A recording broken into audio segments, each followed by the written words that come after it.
This is the Star News Brief. I'm Mark Gitau. President William Ruto has temporarily abandoned the push for Chief Administrative Secretary jobs.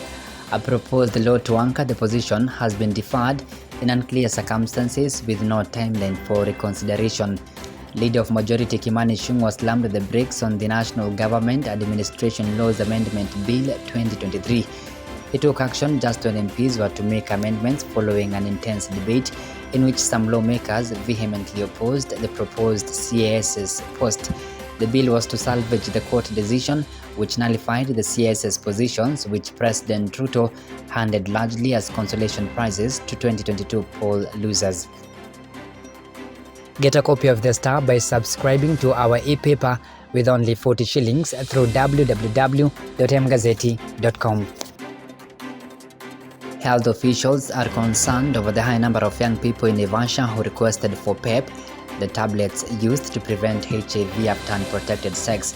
Head of the National Syndemic Diseases Control Council, Dr. Ruth Laibon Masha, said the high demand could lead to abuse.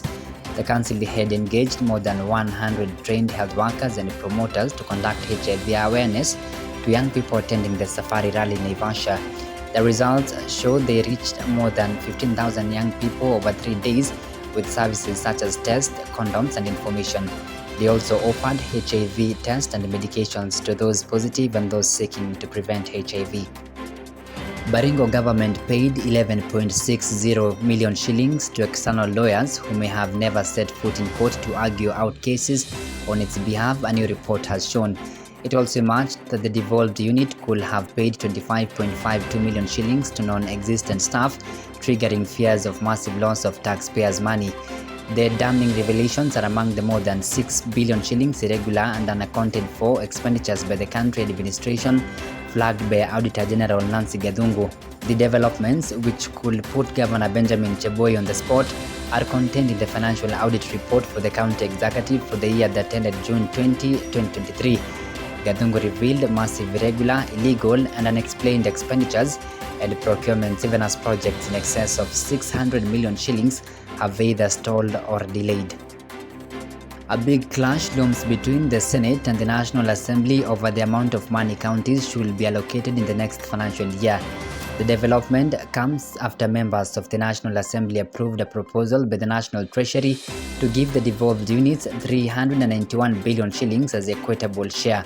The MPs approved the Division of Revenue Bill 2024 without amendments, setting the stage for a bitter clash with their counterparts in the Senate.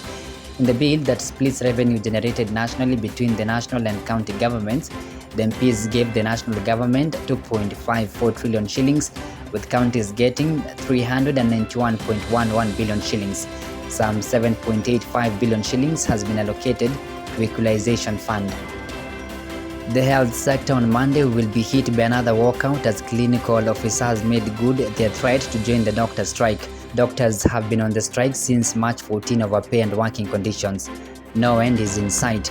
The Kenya Union of Clinical Officers had last week issued a 7-day strike notice for their grievances to be addressed, otherwise they walk off the job until further notice.